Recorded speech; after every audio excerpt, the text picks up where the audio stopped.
ഇന്ന് നമ്മുടെ ഇടയിൽ ഒരുപാട് പേരിൽ ഏനോറെക്ടൽ കണ്ടീഷൻസ് ഒരുപാട് കാണാറുണ്ട്. അപ്പം അതിൽ ഏറ്റവും കോമൺ ആയിട്ട് പറയുന്ന ഒന്നാണ് പൈൽസ് അല്ലെങ്കിൽ മൂലക്കുരു എന്നുള്ള ഒരു കണ്ടീഷൻ. ഇപ്പോൾ ഈ ഒരു കണ്ടീഷൻ നമുക്ക് എന്തോ ഉണ്ടോ പുറത്ത് പറയാനോ അല്ലെങ്കിൽ ഡോക്ടറെ കൺസൾട്ട് ചെയ്യാനോ ഒരുപാട് പേര് മടിക്കുന്നുണ്ട്. അപ്പം ഇങ്ങനെയുള്ള ആൾക്കാർക്ക് നമുക്ക് ഡയറ്റിലൂടെ ഒരു പരിധി വരെയൊക്കെ ഇത് കൺട്രോൾ ചെയ്യാൻ പറ്റും.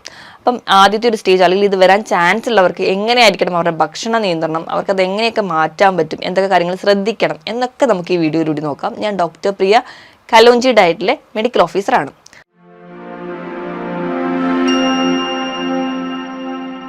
ഇപ്പൊ പൈൽസ് അല്ലെങ്കിൽ മൂലക്കുരു അല്ലെങ്കിൽ ഹെമറോയിഡ്സ് എന്ന് പറയുന്ന ഒരു കണ്ടീഷനിൽ നിന്ന് ഒരുപാട് പേർക്ക് നമ്മളിപ്പോൾ ചെറിയ കുട്ടികൾ തൊട്ടിന്ന് ഒരുപാട് പേരിൽ കാണുന്നുണ്ട്. അത് നമ്മൾ പ്രധാനമായിട്ടും രണ്ട് രീതിയിലാണ് ഡിവൈഡ് ചെയ്തിരിക്കുന്നത്. ഒന്നാമത്തേന്ന് പറഞ്ഞാൽ എക്സ്റ്റേണൽ പൈൽസ് അല്ലെങ്കിൽ ബാഹ്യമായിട്ട് കാണുന്ന പൈൽസ്, അല്ലെങ്കിൽ ഇന്റേണൽ പൈൽസും ഉണ്ട്. അപ്പോൾ ഒന്നാമതായിട്ട് നമുക്ക് ഇന്റേണൽ പൈൽസ് അല്ലെങ്കിൽ ആന്തരിക പൈൽസിനെ കുറിച്ച് നോക്കാം. പ്രധാനമായിട്ടും നമ്മൾ ഈ പൈൽസിനെ നമ്മൾ ഡോക്ടേഴ്സിൻ്റെ ഇടയിൽ 4 ഗ്രേഡ് ആയിട്ടാണ് ഡിവൈഡ് ചെയ്തിരിക്കുന്നത്. ഒന്നാമത്തേന്ന് പറഞ്ഞാൽ വലിയ പ്രശ്നമൊന്നുമില്ല, കുറച്ച് സോഫ്റ്റ് ഒക്കെയാണ്, തുടക്കം സ്റ്റേജാണ്, വലിയ പ്രശ്നമൊന്നും കാണിക്കില്ല, വലിയ ലക്ഷണങ്ങളൊന്നും ഉണ്ടാവില്ല, ഉള്ളിൽ തന്നെയൊക്കെ ചെറിയ ചെറിയ തടുപ്പുകളായിട്ട് വരുന്നുണ്ട്. ഇനി രണ്ടാമത്തേതെന്ന് പറഞ്ഞിട്ടുണ്ടെങ്കിൽ ചെറിയ തടിപ്പാണ്, അവിടുത്തെ ഉണ്ടാവുന്ന വെയിൻസിനൊക്കെ ചെറിയ തടിപ്പ് വന്നിട്ടുണ്ട്. അത് ഈ മലമൂത്ര വിസർജന സമയത്ത് പുറത്തേക്ക് വരികയും തന്നെ അത് കഴിയുമ്പോൾ തിരിച്ചകത്തേക്ക് കയറിപ്പോവും.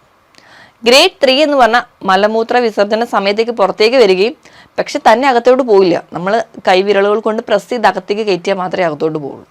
ഗ്രേഡ് 4 എന്ന് പറഞ്ഞാൽ ഫുൾ ടൈം അത് പുറത്തേക്ക് പ്രൊലാപ്സ് ചെയ്ത് കിടക്കുന്ന ഒരു കണ്ടീഷനാണ്. പൈൽസ് എന്ന് പറഞ്ഞാൽ തന്നെ നമുക്കറിയാം നമ്മുടെ ഏനോറെക്ടൽ കണ്ടീഷൻ, അതായത് മലദ്വാരത്തിന് ചുറ്റും ആ ഒരു ഏരിയയിൽ ഉണ്ടാകുന്ന സിരകൾക്ക് അല്ലെങ്കിൽ വെയിൻസിനൊക്കെ ഉണ്ടാകുന്ന വീക്കമാണ്. പല കാരണങ്ങൾ കൊണ്ട് നമുക്കത് ഉണ്ടാവാറുണ്ട്. അപ്പോൾ നമ്മൾ കൂടുതലായിട്ടും കാണുന്ന ഈ ഇന്റേണൽ പൈൽസ് ആണ്. ഇനി എക്സ്റ്റേണൽ പൈൽസ് കാണുകയാണെങ്കിൽ അല്ലെങ്കിൽ ബാഹ്യമായിട്ട് കാണുന്ന പൈൽസ് കൊണ്ട് സ്കിൻ ടാഗ് പോലെ അവിടെ എപ്പോഴും സ്ഥിരമായിട്ട് നിൽക്കുന്ന ഒന്നെയാണ് നമ്മൾ എക്സ്റ്റേണൽ പൈൽസ് എന്ന് പറയാറ്. അപ്പോൾ ഈ പല കാരണങ്ങൾ കൊണ്ട് ഈ ഒരു പൈൽസ് ഉണ്ടാവുന്നുണ്ട്. ഇന്ന് ഒരുപാട് പേരിലും അത് കാണാൻ ഒരു കാരണം ഒന്നാമതെന്ന് പറഞ്ഞാൽ നമ്മുടെ ഭക്ഷണ രീതിയാണ്. തീരെ നാരുള്ള ഭക്ഷണങ്ങൾ നമ്മൾ കഴിക്കുന്നില്ല, എല്ലാം കൂടുതലായിട്ട് നമ്മൾ ഡിപ്പെൻഡ് ചെയ്തിരിക്കുന്നത് നോൺ വെജ് ഫുഡിനെയാണ്. നമ്മളിങ്ങനത്തെ ഒരു ഭക്ഷണ രീതിയാണ്. വെള്ളം കൂടി വളരെ കുറവാണ്, കുടിക്കുന്നെങ്കിൽ തന്നെ ഒരുപാട് കാർബണേറ്റഡ് അല്ലെങ്കിൽ സോഫ്റ്റ് ഡ്രിങ്ക്സ് ആണ് കുടിക്കാറ്. പ്രത്യേകിച്ച് വ്യായാമം ഒന്നുമില്ല, അതുകൊണ്ട് തന്നെ നമ്മുടെ ആ ഒരു ഏനോറെക്ടൽ ഏരിയയിൽ ഉണ്ടാകുന്ന മസിൽസുകളിന് പ്രത്യേകിച്ചൊരു ആയാസമൊന്നും ഉണ്ടാവുന്നില്ല. അപ്പം ഇതെല്ലാം കൂടി ചേർന്നിട്ടാണ് ഇന്ന് പൈൽസിൻ്റെ ബുദ്ധിമുട്ട് അനുഭവം. ഇന്ന് ചെറിയ കുട്ടികൾ തൊട്ട് മുതിർന്ന ആൾക്കാർ വരെ ഈ പൈൽസ് ഉണ്ടെങ്കിലും നമ്മൾ കൃത്യമായി ട്രീറ്റ് ചെയ്തില്ലെങ്കിൽ ഇതിന് ഒരുപാട് ദോഷഫലങ്ങളുണ്ട്. അവിടെ ത്രോംബോസിസ് വരികയും അല്ലെങ്കിൽ ഒരു ഏരിയയിൽ ഇൻഫെക്ഷൻ ഉണ്ടാവുകയും അല്ലെങ്കിൽ നമുക്ക് കംപ്ലീറ്റ്ലി ഭയങ്കര ഒരു കോൺസ്റ്റിപ്പേഷൻ ഹിസ്റ്ററിയിലോട്ട് തന്നെ ഇത് പോകും. അപ്പം എന്തൊക്കെയാണ് ഇതിനുള്ള കാരണങ്ങൾ നോക്കിക്കഴിഞ്ഞാൽ, ഒന്നാമത് ഞാൻ ഭക്ഷണ രീതി പറഞ്ഞു. രണ്ടാമത്തെ ഒരു കാരണം എന്ന് പറഞ്ഞിട്ടുണ്ടെങ്കിൽ സമയത്ത് തന്നെ മലമൂത്ര വിസർജനം നടക്കുന്നില്ലെങ്കിൽ, നമ്മൾ കൃത്യസമയത്ത് ടോയ്ലറ്റിൽ പോകാതെ തന്നെ പിടിച്ച് യാത്രയൊക്കെ പോകുന്നതിനിടയിലാണ് ആ ഒരു തോന്നലുണ്ടായാൽ പോലും അത് പിടിച്ചു വെക്കുന്നതിൻ്റെ ഭാഗമായിട്ട് മലം വീണ്ടും ഹാർഡായി പോവുകയും അതിൻ്റെ ഭാഗമായിട്ട് നമുക്ക് ആ ഒരു പൈൽസ് ഉണ്ടാവാൻ ചാൻസ് ഉണ്ട്. ഇനി മൂന്നാമത്തെ ഒരു കാരണം നമ്മുടെ ബോഡി വെയിറ്റ് കൂടുക. ബോഡി വെയിറ്റ് കൂടുന്ന സമയത്ത് നമ്മുടെ ആ ഒരു ഏനോറെക്ടൽ ഏരിയയിൽ കുറച്ചുകൂടെ കംപ്രഷൻ തോന്നുകയും കുറച്ചുകൂടെ പ്രഷർ അനുഭവിക്കുകയും അതിൻ്റെ ഭാഗമായിട്ട് നമുക്ക് പൈൽസ് ഉണ്ടാവാൻ കാരണമാവുന്നുണ്ട്. ഈ പറഞ്ഞ കാരണങ്ങളോടൊപ്പം തന്നെ ഇപ്പോൾ പ്രഗ്നൻസി അല്ലെങ്കിൽ നമ്മുടെ സ്ത്രീകളുടെ യൂട്രസിനുള്ളിൽ എന്തെങ്കിലും ഒരു ഗ്രോത്തോ അല്ലെങ്കിൽ ഇപ്പോൾ പുരുഷന്മാരുടെ കേസിലാണെങ്കിൽ പ്രോസ്റ്റേറ്റ് ഗ്രന്ഥിയുടെ വീക്കം അല്ലെങ്കിൽ മറ്റു പല വളർച്ചകളോ അല്ലെങ്കിൽ മുഴകളോ എന്തെങ്കിലും ഉണ്ടെങ്കിൽ ആ മലദ്വാരത്തിന് ചുറ്റും ഒരു കംപ്രഷൻ അല്ലെങ്കിൽ പ്രഷർ അനുഭവിക്കുകയും അതിൻ്റെ ഭാഗമായിട്ട് നമുക്ക് പൈൽസിൻ്റെ ബുദ്ധിമുട്ട് വരാം. ഇതല്ലെങ്കിൽ പാരമ്പര്യമായിട്ട് ആർക്കെങ്കിലും ഒക്കെ ഉണ്ടെങ്കിൽ അത് മൂലം വരാറുണ്ട്. ഇനി നമ്മുടെ ഒരു ലൈഫ് സ്റ്റൈൽ അല്ലെങ്കിൽ നമ്മൾ കൂടുതൽ ഭാരം ഉയർത്തുന്ന ജോലിയൊക്കെ ചെയ്യുകയാണെങ്കിലും ആ ഒരു മലദ്വാരത്തിന് ചുറ്റും കുറച്ചുകൂടെ പ്രഷർ അനുഭവിക്കാം, അതിൻ്റെ ഭാഗമായിട്ട് വരാം. ഇനി ഇത് കൂടാതെ തന്നെ ഒരുപാട് നേരം ഇരുന്ന് ജോലി ചെയ്യുന്നവർ, ഇപ്പോൾ ഡ്രൈവർമാരുടെ കേസൊക്കെ എടുക്കുകയാണെങ്കിൽ കണ്ടിന്യൂസ് ആയിട്ട് ഒരുപാട് നേരം ഇരുന്ന് ജോലി ചെയ്യുന്ന ആൾക്കാരാണെങ്കിൽ അങ്ങനെയും വരാം. ഒരുപാട് എരിവും മസാലകളും നോൺ വെജും കഴിക്കുന്ന ആൾക്കാർക്ക് പൈൽസ് വരാനുള്ള ചാൻസ് വളരെ കൂടുതലാണ്. ഇതോടൊപ്പം തന്നെ ലിവറിന് കംപ്ലയിൻസ് ഉള്ളവർക്കും ബി പി കൂടുതലായിട്ട് നിൽക്കുന്നവർക്കും ഒരു കോൺസ്റ്റിപ്പേഷനും അതുമായി ബന്ധപ്പെട്ട് പൈൽസ് വരാൻ ചാൻസ് കൂടുതലാണ്. ഇനി കണ്ടിന്യൂസ് ആയിട്ട് വയറിളക്കമായിട്ട് പ്രസന്റ് ചെയ്യുന്ന ആൾക്കാർക്ക്, ഇപ്പോൾ IBS പോലെയുള്ള രോഗങ്ങൾ ഉള്ളവർക്ക് തുടക്കം സ്റ്റേജിൽ ഇപ്പോൾ വയറിളക്കം തന്നെയാണ് പ്രസന്റ് ചെയ്യുന്നതെങ്കിൽ ഈ ഒരു ടൈമിൽ നമുക്ക് പിത്തരസം കൂടി ഒരുപാട് പുറത്തേക്ക് വരുന്നുണ്ട്. ഈ ഒരു പിത്തരസം കണ്ടിന്യൂസ് ആയിട്ട് വരുന്നതിൻ്റെ ഭാഗമായിട്ട് ആ ഒരു ഏരിയയിലേക്ക് ഉണ്ടാവുന്ന ടിഷ്യൂസ് ഒക്കെ അല്ലെങ്കിൽ ആ ഒരു മലദ്വാരത്തിന് ചുറ്റും ഉണ്ടാവുന്ന ആ ഒരു കോശങ്ങൾക്കൊക്കെ നീർക്കെട്ടുണ്ടാവുകയും ഇറിറ്റേഷൻ ഉണ്ടാവുകയും അത് പിന്നെ മലബന്ധമായിട്ട് മാറാറുണ്ട്. കുറച്ച് ഒരു ഏജിലെത്തുമ്പോൾ ഒരു 50-60 വയസ്സ് ആ ഒരു ഏജിലൊക്കെ എത്തുമ്പോൾ ഒരുപാട് പേർക്ക് പറയാൻ കാരണം എന്ന് വെച്ചിട്ടുണ്ടെങ്കിൽ ഈ ഒരു മലബന്ധം ഉണ്ടാവാൻ കാരണം എന്ന് പറഞ്ഞാൽ ആ ഒരു ഏജ് ആകുമ്പോഴത്തേക്കും അവിടെ ഉണ്ടാവുന്ന സിരകൾക്ക് കുറച്ചുകൂടെ വീക്കാവുകയും അല്ലെങ്കിൽ ആ ഒരു സിരകളിൽ സപ്പോർട്ട് ചെയ്യുന്ന ടിഷ്യൂസിനോ അല്ലെങ്കിൽ കോശങ്ങൾക്ക് കുറച്ചുകൂടെ ഒരു ബലക്കുറവ് ഉണ്ടാവുകയും അതിൻ്റെ ഭാഗമായിട്ട് ആ സിരകൾ കുറച്ചുകൂടെ വീക്കം വരികയും അങ്ങനെ അവർക്ക് പൈൽസ് അല്ലെങ്കിൽ ഹെമറോയിഡ്സ് പോലെയുള്ള കണ്ടീഷൻസ് ഉണ്ടാവാനുള്ള ചാൻസ് വളരെ കൂടുതലാണ്. ഇതൊക്കെയാണ് പ്രധാനമായിട്ടും പൈൽസ് അല്ലെങ്കിൽ ഹെമറോയിഡ്സ് ഉണ്ടാവാനുള്ള കാരണങ്ങൾ. ഇപ്പം ഇത് പ്രസന്റ് ചെയ്യുന്നത് എങ്ങനെയാണെന്ന് വെച്ചാൽ പല ആൾക്കാർക്കും പല രീതിയിലായിരിക്കും അത് പ്രസന്റ് ചെയ്യുക. ചില ആൾക്കാർക്ക് അത് ബ്ലീഡിംഗ് ആയിട്ട് തന്നെ പ്രസന്റ് ചെയ്യും. മലത്തിന് മുൻപായിട്ടോ അല്ലെങ്കിൽ മലത്തോടൊപ്പം അല്ലെങ്കിൽ മലത്തിന് ശേഷമായിട്ടോ ബ്ലീഡിംഗ് ആയിട്ട് പ്രസന്റ് ചെയ്യാറുണ്ട്. ചില ആൾക്കാർക്കാണെങ്കിൽ ബ്ലീഡിങ്ങിന് അപ്പുറമായിട്ട് ഭയങ്കരമായ നടുവേദനയായിരിക്കും. മലം പോകാൻ നേരത്തോ അല്ലെങ്കിൽ അതിന് മുൻപേ കണ്ടിന്യൂസ് ആയിട്ട് അവർക്ക് നടുവേദനയായിട്ട് പ്രസന്റ് ചെയ്യുന്നവരുണ്ട്. മലദ്വാരത്തിന് ചുറ്റും ചൊറിച്ചിലായിട്ട് നിൽക്കുന്ന ആൾക്കാരുണ്ട്. ചില ആൾക്കാർക്ക് അവിടെ എപ്പോഴും തൊടുമ്പോൾ ഒരു ഇറിറ്റേഷൻ ആയിട്ട് തോന്നാറുണ്ട്. അങ്ങനെ പല രീതിയിലും പല ആൾക്കാരിലും പല ലക്ഷണങ്ങളായിട്ടാണ് കാണാറ്.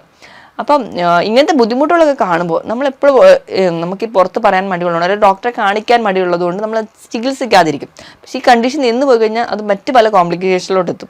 ഈ മലദ്വാരത്തിന് ചുറ്റും ഉണ്ടാകുന്ന രോഗങ്ങളെ പൈൽസ് മാത്രമല്ല ഫിഷറും ഫിസ്റ്റുലയും എന്ന് പറയുന്ന പല കണ്ടീഷൻസ് ഉണ്ടാകുന്നത്. അപ്പോൾ നമ്മൾ ഇങ്ങനെ ഒരു ലക്ഷണങ്ങൾ കാണുകയാണെങ്കിൽ എന്തായാലും ഒരു ഡോക്ടറെ തന്നെ കാണിക്കണം. ഡോക്ടറെ കാണിച്ച് ഏതാണ് ഈ കണ്ടീഷൻ എന്ന് ഉറപ്പ് വരുത്തുക. നിങ്ങൾക്ക് ഏതാണ് ഈ രോഗം എന്ന് ആദ്യം തന്നെ തിരിച്ചറിയാണ് വേണ്ടത്. അതിനിപ്പോൾ നമ്മൾ ആ ഡോക്ടർ നോർമലി ഇൻവെസ്റ്റിഗേഷൻ നടത്തുമ്പോൾ ആദ്യം അവർ എക്സ്റ്റേണൽ എക്സാമിനേഷൻ ചെയ്യാറുണ്ട്. അതിനോടൊപ്പം തന്നെ പ്രോട്ടോസ്കോപ്പി അല്ലെങ്കിൽ മറ്റു പല ഇൻവെസ്റ്റിഗേഷൻ, കൊളനോസ്കോപ്പി, എന്ത് ഇൻവെസ്റ്റിഗേഷൻ ആണോ അതിനനുസരിച്ച് അവർ പ്രൊസീജിയർ കഴിയുകയും അതിൻ്റെ ഭാഗമായിട്ട് നമുക്ക് ഡിസീസ് ഡയഗ്നോസ് ചെയ്യും. ഡിസീസ് ഡയഗ്നോസ് ചെയ്ത് കഴിഞ്ഞ ശേഷം മാത്രമാണ് നമ്മൾ ആ ഒരു മാനേജ്മെൻറ്റ് സൈഡിനെ കൂട്ട് ചിന്തിക്കേണ്ടത്. മാനേജ്മെൻറ്റ് സൈഡിലോട്ട് വരുമ്പോൾ നമുക്ക് ഏറ്റവും ആദ്യം വേണ്ടത് നമ്മുടെ ലൈഫ് സ്റ്റൈൽ മോഡിഫിക്കേഷനാണ്. ലൈഫ് സ്റ്റൈൽ മോഡിഫിക്കേഷൻ ഏറ്റവും ആദ്യം പറയേണ്ടത് ഭക്ഷണ നിയന്ത്രണവും രണ്ടാമതായിട്ട് വ്യായാമവുമാണ്. ഇനി ഭക്ഷണ നിയന്ത്രണത്തിൻ്റെ കേസ് എടുക്കുകയാണെങ്കിൽ ഏറ്റവും ഇമ്പോർട്ടൻ്റ് എന്ന് പറഞ്ഞാൽ നമ്മൾ കഴിക്കുന്ന ഭക്ഷണത്തിൽ നാരില്ലാത്തതാണ്. നമ്മൾ നാരടങ്ങിയ ഭക്ഷണം കൂടുതലായിട്ട് കഴിക്കാൻ വേണ്ടി ശ്രദ്ധിക്കുക. അപ്പം എല്ലാ ആൾക്കാരും ഇത് വരാൻ ചാൻസ് ഉള്ളവരായിക്കോട്ടെ അല്ലെങ്കിൽ മലബന്ധം ചെറിയ രീതിയിലൊക്കെ തുടങ്ങിയ ആൾക്കാരായിക്കോട്ടെ, ആരായാലും നമ്മൾ ഏറ്റവും ഇമ്പോർട്ടൻ്റ് ആയിട്ട് വേണ്ടത് നാരടങ്ങിയ ഭക്ഷണം കൂടുതലായിട്ട് കഴിക്കുക. ഒരു ഏകദേശം ഒരു 25 മുതൽ 30 ഗ്രാം എങ്കിലും നിങ്ങൾ നാരടങ്ങിയ ഭക്ഷണം കഴിക്കണം. തീരെ നാര് ഇന്ന് വരെ ഭക്ഷണത്തിലൊന്നും ഉൾപ്പെടുത്താത്ത ആൾക്കാരാണെങ്കിൽ ചെറുതായി അതിന് ക്വാണ്ടിറ്റി കൂട്ടിക്കൊണ്ടുവരും. ഒറ്റയടിക്ക് തന്നെ ഈ ഒരു ലെവലിലേക്ക് അല്ലെങ്കിൽ കൂടിയ ക്വാണ്ടിറ്റിയിൽ നാരുകൾ ചേർക്കാതിരിക്കുക, കുറഞ്ഞ അളവിൽ അതിന് കൂട്ടിക്കൊണ്ടേയിരിക്കുക. അപ്പം നാരുകൾ ഒരുപാട് കഴിക്കുക. അപ്പം അതിന് വേണ്ടിയിട്ട് നിങ്ങൾക്ക് കൂടുതലായിട്ടും ഡിപ്പെൻഡ് ചെയ്യാൻ പറ്റുന്ന ഒന്നാണ് ഇലക്കറികൾ. ഇലക്കറികളിൽ ഇപ്പോൾ മുരിങ്ങ ഇല ആയിക്കോട്ടെ, ചീര ഇല ആയിക്കോട്ടെ, എല്ലാ തരത്തിലുള്ള ഇലക്കറികൾ നിങ്ങൾക്ക് കഴിക്കാവുന്നതാണ്. അതോടൊപ്പം തന്നെ cruciferous vegetables, broccoli, cabbage, cauliflower, ഇതൊക്കെ നിങ്ങൾക്ക് കഴിക്കാം. ഇനി പച്ചക്കറികളുടെ കേസാണെങ്കിൽ ഏറ്റവും ഇമ്പോർട്ടൻ്റ് എന്ന് പറയുന്നത് ബീൻസ് ആണ്. ഇതിൽ ധാരാളം സോലുബിൾ ഫൈബേഴ്സും ഇൻസോലുബിൾ ഫൈബേഴ്സും ഒക്കെ അടങ്ങിയിട്ടുണ്ട്. ഇത് ആ മലദ്വാരത്തിന് ചുറ്റുമുണ്ടാകുന്ന നീർക്കെട്ട് ഒരു പരിധി വരെ കുറയ്ക്കുന്നുണ്ട്. അതോടൊപ്പം തന്നെ നമുക്ക് ആ ഒരു മോശം കുറച്ചുകൂടി ഈസി ആയിട്ട് പോകാൻ സഹായിക്കുന്നുണ്ട്. ഈ ഭക്ഷണങ്ങൾ സ്ഥിരമായിട്ട് നമ്മൾ കഴിച്ചിരിക്കണം. നമ്മൾ എത്രത്തോളം നോൺ വെജ് കഴിക്കുന്നുണ്ടോ അപ്പം അത് നമുക്ക് ഈ കംപ്ലയിൻസ് കൂടുതലായിട്ട് വഷളാക്കുന്നു. അപ്പം അതിനെ ഓവർകം ചെയ്യാൻ വേണ്ടി നമ്മൾ ഈ പറഞ്ഞ ഇലക്കറികളും ഫൈബർ അടങ്ങിയ ഭക്ഷണങ്ങളും കഴിക്കുന്നത് വളരെ നല്ലതാണ്. ഇനി ഈ ഒരു ഭക്ഷണം കഴിക്കുന്നതിനോടൊപ്പം തന്നെ നമ്മൾ ചായയോ കാപ്പിയോ അധികം കഴിക്കുന്നവരാണെങ്കിൽ ആ ഒരു ശീലം, അതുപോലെ തന്നെ കാർബണേറ്റഡ് ഡ്രിങ്ക്സോ അല്ലെങ്കിൽ കോള പോലുള്ള ഡ്രിങ്ക്സ് ഒക്കെ കഴിക്കുന്ന ആൾക്കാരാണെങ്കിൽ അത് കംപ്ലീറ്റ്ലി സ്റ്റോപ്പ് ചെയ്യണം. അതോടൊപ്പം തന്നെ മദ്യപാനം കംപ്ലീറ്റ്ലി നിർത്തണം. കാരണം മദ്യം എന്ന് പറയുമ്പോൾ നമ്മുടെ ശരീരത്തിൽ വീണ്ടും ഡീഹൈഡ്രേഷൻ ഉണ്ടാക്കുന്ന ഒരു കാര്യമാണ്. അപ്പോൾ ഈ കോൺസ്റ്റിപ്പേഷൻ ഉള്ള ഒരാൾക്ക് മദ്യം കുടിക്കുമ്പോൾ വീണ്ടും ഡീഹൈഡ്രേഷൻ ഉണ്ടാക്കുന്നു, അത് വീണ്ടും മലം മുറുകുന്നു, അത് നമുക്ക് വീണ്ടും പൈൽസ് ഉണ്ടാവാനുള്ള കാരണമാകുന്നു. അപ്പോൾ അത് നിങ്ങൾ കംപ്ലീറ്റ്ലി സ്റ്റോപ്പ് ചെയ്യണം. ഇനി എന്തെങ്കിലും തരത്തിലുള്ള ഒരു വ്യായാമം നിങ്ങൾ നിങ്ങളുടെ ലൈഫ് സ്റ്റൈലിൽ കൊണ്ടുവരാം. അപ്പോൾ നിങ്ങൾക്ക് എന്ത് തരത്തിലുള്ള ഒരു വ്യായാമം ആയിക്കോട്ടെ, ആഴ്ചയിൽ 5 ദിവസമെങ്കിലും 1/2 മുതൽ 3/4 മണിക്കൂറെങ്കിലും നിങ്ങൾ കൃത്യമായിട്ടൊരു വ്യായാമം തന്നെ ചെയ്തിരിക്കണം. അപ്പോൾ അതുകൂടി ഉണ്ടെങ്കിൽ നമുക്ക് ആ ഒരു ഏരിയയിൽ ഉണ്ടാകുന്ന മസിൽസ് കുറച്ചും കൂടി സപ്പോർട്ട് ചെയ്യും, ഒരു ബ്ലഡ് സപ്ലൈ ഒക്കെ കുറച്ചുകൂടി പ്രോപ്പറായിട്ട് നടക്കുകയും ചെയ്യും. അപ്പം നമുക്ക് കുറച്ചുകൂടി ഈസി ആയിട്ട് ഈ ഒരു കണ്ടീഷനെ ഓവർകം ചെയ്യാൻ പറ്റും. ഇനി നമുക്ക് എന്തൊക്കെ ഭക്ഷണം കഴിക്കണമെന്ന് പറഞ്ഞു. ഇനി കഴിക്കാൻ പാടില്ലാത്ത ഭക്ഷണങ്ങൾ എടുക്കുകയാണെങ്കിൽ നമ്മൾ ഏറ്റവും ആദ്യം പറയുന്ന ഒന്നാണ് നോൺ വെജ് കംപ്ലീറ്റ്ലി ഒഴിവാക്കുക. അപ്പോൾ ഈ നോൺ വെജ് കംപ്ലീറ്റ്ലി ഒഴിവാക്കുക എന്ന് പറയാനുള്ള ബേസിക് കാരണം എന്ന് പറഞ്ഞാൽ ഈ നോൺ വെജിറ്റേറിയൻ ഭക്ഷണം, ഇപ്പം ചിക്കൻ, ബീഫ് എന്തും ആയിക്കോട്ടെ, അപ്പോൾ ഇതിലെല്ലാം ഉള്ളതെന്ന് പറഞ്ഞിട്ടുണ്ടെങ്കിൽ പ്രോട്ടീൻ മാത്രമാണ്, യാതൊരു തരത്തിലുള്ള ഫൈബറും അടങ്ങിയിട്ടില്ല. അതുകൊണ്ടാണ് നമ്മൾ ചിക്കനും അല്ലെങ്കിൽ ബാക്കി നോൺ വെജ് കംപ്ലീറ്റ്ലി നിർത്തുക എന്ന് പറയുന്നത്. ഇനിയിപ്പോൾ നിങ്ങൾ ചിക്കൻ കഴിക്കുന്നവരാണെങ്കിൽ നാടൻ കോഴി ഒട്ടും കഴിക്കാതിരിക്കുക. കാരണം അതിൽ വാട്ടർ കണ്ടന്റ് വളരെ കുറവാണ്. കമ്പയറബിളി നിങ്ങൾക്ക് ചിക്കനിൽ കുറച്ചുകൂടി കഴിക്കാൻ പറ്റുന്നത് ബ്രോയിലർ ചിക്കനാണ്. അതും ഒരിക്കലും നിങ്ങൾ അതിനെ എന്താ പറയുക ഫ്രൈ ചെയ്ത് കഴിക്കാതിരിക്കുക. അപ്പം നമ്മൾ ഫ്രൈ ചെയ്യുന്ന സമയത്ത് അതിലുള്ള വാട്ടർ കണ്ടന്റ് കൂടി ലോസ് ആവും. അപ്പോൾ മാക്സിമം നിങ്ങൾ കറി വെച്ച് കഴിക്കുക, അത് വളരെ റെയർ ആയിട്ട് കഴിക്കാം. ഇനി നോൺ വെജ് കഴിക്കുന്നതിൻ്റെ ആൾക്കാരാണെങ്കിൽ അതിനോടൊപ്പം തന്നെ ധാരാളം സാലഡ്സ് കഴിക്കുക. അപ്പം നിങ്ങൾക്ക് സവോളയും അല്ലെങ്കിൽ അതുപോലെ തന്നെ ക്യുക്കമ്പറും കൂടെ അരിഞ്ഞിട്ട് സാലഡായിട്ട് കഴിക്കുക. അപ്പോൾ ഈ കുക്കമ്പറിലൊക്കെ ധാരാളം ഫൈബേഴ്സ് ഉണ്ട്, അതുപോലെ തന്നെ അതിൽ ധാരാളം വാട്ടർ കണ്ടന്റും ഉണ്ട്.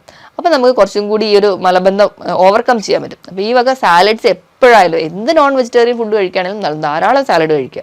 ഇനി ഇപ്പം ബീഫാണ് കംപ്ലീറ്റ്ലി നമ്മൾ ഒഴിവാക്കുക. കാരണം ഈ ബീഫ് എന്ന് പറയുന്ന അലർജിക് പ്രോട്ടീൻ ഉണ്ട്. ഈ ഒരു അലർജിക് പ്രോട്ടീൻ നമുക്ക് മലദ്വാരത്തിന് ചുറ്റും നീർക്കെട്ടൊക്കെ ഉണ്ടാവാനുള്ള ചാൻസ് വളരെ കൂടും. ഇപ്പോൾ ഉള്ളവർക്കാണെങ്കിൽ അത് വീണ്ടും വഷളാവാനും കാരണമാണ്. അപ്പോൾ അത് നിങ്ങൾ സ്റ്റോപ്പ് ചെയ്യാം. പിന്നെ ഒരുപാട് പേരുടെ ഡൗട്ടാണ് മുട്ടയിൽ ഇപ്പം താറാവ് മുട്ട കഴിച്ച് കഴിഞ്ഞാൽ നിങ്ങൾക്ക് കംപ്ലീറ്റ്ലി പൈൽസ് ഒക്കെ മാറും, അതിന് പകരം കോഴിമുട്ട കഴിച്ചാലാണ് പൈൽസ് ഉണ്ടാകുന്നത്. അതും തെറ്റായൊരു ധാരണയാണ്. അപ്പോൾ മുട്ടയിൽ ഉള്ളത് എന്ന് പറഞ്ഞാൽ രണ്ടിലും സെയിം ആണ്. ഇപ്പം ഉള്ള കൊഴുപ്പും പ്രോട്ടീനും ഒക്കെ സെയിം ആണ്. നിങ്ങൾ മുട്ട കഴിച്ചാലും ഈ പറയുന്ന രീതിയിൽ ഫൈബേഴ്സ് ഒന്നും ഇല്ലാത്തതുകൊണ്ടാണ് ഈ മുട്ടയും അതുപോലെ തന്നെ ഇറച്ചിയൊക്കെ കംപ്ലീറ്റ്ലി അവോയ്ഡ് ചെയ്യാൻ പറയുന്നത്. ഇപ്പം പാല് ആണെങ്കിലും അതിലും ഒട്ടും തന്നെ നാരടങ്ങിയിട്ടില്ല. അപ്പം അതുകൊണ്ടാണ് ഈ പകം ഫുഡുകളൊക്കെ കംപ്ലീറ്റ്ലി ഒഴിവാക്കാൻ പറയുന്നത്. അപ്പം നിങ്ങൾ ഈ ഭക്ഷണങ്ങളൊക്കെ കഴിക്കുമ്പം കൂടെ സാലഡ് കഴിക്കുകയാണെങ്കിൽ ഒരു പരിധി വരെ നിങ്ങൾക്ക് ഈ പറയുന്ന ഭക്ഷണങ്ങളൊക്കെ കുറഞ്ഞ അളവിൽ കഴിക്കാം. കഴിക്കുമ്പോൾ കറി വെച്ച് കഴിക്കാൻ വേണ്ടി ശ്രദ്ധിക്കുക. കുറഞ്ഞ മീനുകളൊക്കെയാണ് കഴിക്കാം. വലിയ മത്സ്യങ്ങൾ ഇപ്പം നെയ്മീൻ പോലെയുള്ള മത്സ്യങ്ങൾ കംപ്ലീറ്റ്ലി ഒഴിവാക്കുകയാണ് നല്ലത്. അതുപോലെ തന്നെ ഷെൽ ഫിഷ് ഇപ്പം ഞണ്ട്, കൊഞ്ച്, കക്ക ഇവ കംപ്ലീറ്റ്ലി ഒഴിവാക്കുക. കാരണം ഇതിലും അലർജിക് പ്രോട്ടീൻസ് അടങ്ങിയിട്ടുണ്ട്. ഇത് മലദ്വാരത്തിന് ചൊറിച്ചിലും നീറ്റിലും അല്ലെങ്കിൽ നീർക്കെട്ട് ഉണ്ടാവാനുള്ള കാരണമാവുന്നുണ്ട്. ഈ പറഞ്ഞ ഭക്ഷണങ്ങളൊക്കെ നിങ്ങൾ കംപ്ലീറ്റ്ലി ഒഴിവാക്കുക. അതുപോലെ തന്നെ അധികം മധുരം കഴിക്കാതിരിക്കുക. അതും നമുക്ക് ആ ഒരു മലദ്വാരത്തിന് നീർക്കെട്ടോ ഇറിറ്റേഷൻ ഉണ്ടാവാനും കാരണമാകും. ധാരാളം വെള്ളം കുടിക്കുക. വെള്ളം എന്ന് പറയുമ്പോൾ 25 കിലോയ്ക്ക് 1 ലിറ്റർ എന്ന കണക്കിൽ നല്ല പോലെ വെള്ളം കുടിക്കുക. പിന്നെ നിങ്ങൾ ഒരുപാട് വെയിലത്ത് നിന്ന് ജോലി ചെയ്യുന്നവരാണെങ്കിൽ അതിന് കൂടെ അനുസരിച്ച് വെള്ളം ധാരാളം കുടിക്കുക. അപ്പം നമുക്കൊരു പരിധി വരെ കണ്ടീഷൻസ് ഒക്കെ കുറയ്ക്കാൻ പറ്റും. കൃത്യമായിട്ടൊരു വ്യായാമം കൂടി വേണം. ഈ പറഞ്ഞ ഭക്ഷണ രീതിയും അതുപോലെ തന്നെ നല്ലൊരു വ്യായാമം ഒക്കെ ഉണ്ടെങ്കിൽ ഈസി ആയിട്ട് നമുക്ക് തുടക്കത്തിലെ ഒരു സ്റ്റേജ് ആണെങ്കിൽ നമുക്ക് കംപ്ലീറ്റ്ലി മാറ്റാൻ പറ്റുന്ന ഒരു കണ്ടീഷനാണ് പൈൽസ് എന്ന് പറയുന്നത്. അപ്പോൾ നമ്മൾ സ്വയം ചികിത്സിക്കാതിരിക്കുക, അല്ലെങ്കിൽ നമ്മൾ പറയാൻ മടിച്ചിട്ട് നമ്മൾ തന്നെ നമ്മുടെ വീട്ടിലെ ചെറിയ പൊടിക്കൈകളൊക്കെ ചെയ്തുകൊണ്ടിരിക്കുന്നതിന് പകരം ഈ പറഞ്ഞ രീതിയിൽ ഫുഡൊക്കെ ഒന്ന് ആദ്യം തന്നെ മോഡിഫൈ ചെയ്യാൻ വേണ്ടി ശ്രമിക്കുക. ഇനി അതിനോടൊപ്പം തന്നെ നിങ്ങൾക്ക് സിറ്റ്സ് ബാത്ത് ശ്രമിച്ചു നോക്കാവുന്നതാണ്. സിറ്റ്സ് ബാത്ത് എന്ന് പറയുമ്പോൾ ചെറിയ ചൂടുവെള്ളം, ചൂടെന്ന് പറഞ്ഞാൽ ഒരു വാം വാട്ടർ എടുക്കുക ഒരു ബേസിനിൽ, അല്ലെങ്കിൽ ഒരു നുള്ള നിങ്ങൾക്ക് ഉപ്പ് ആഡ് ചെയ്യാം, അല്ലെങ്കിൽ ഇപ്സം സോൾട്ട്, പൊട്ടാസ്യം പെർമാഗ്നേറ്റ്, അല്ലെങ്കിൽ ഒലിവ് ഓയിൽ, ഇതിൽ ഏതെങ്കിലുമൊക്കെ ഒന്ന് ആഡ് ചെയ്തിട്ട് ഒരു 10 മുതൽ 15 മിനിറ്റെങ്കിലും അതിൽ ആ വെള്ളത്തിൽ ഇരിക്കാൻ വേണ്ടി നോക്കുക. അങ്ങനെ നോക്കുകയാണെങ്കിൽ ആ ഒരു ഏരിയയിലൊക്കെ ഉണ്ടാകുന്ന നീർക്കെട്ടും വീക്കവും അല്ലെങ്കിൽ ഒരു മുറുക്കവും ഒക്കെ കുറയുന്നതായിട്ട് കാണാം. കുറച്ചുകൂടി ഈസി ആയിട്ട് മോഷൻ പാസ് ചെയ്യാനും പറ്റും. ഞാൻ ഈ പറഞ്ഞ കാര്യത്തിൽ എന്തെങ്കിലും ഡൗട്ട് ഉണ്ടെങ്കിൽ നിങ്ങൾ താഴെ കാണുന്ന നമ്പറിൽ കോൺടാക്ട് ചെയ്യുക. മറ്റൊരു ഹെൽത്ത് ടോപ്പിക്കുമായിട്ട് വീണ്ടും കാണുന്നത് വരെ നന്ദി.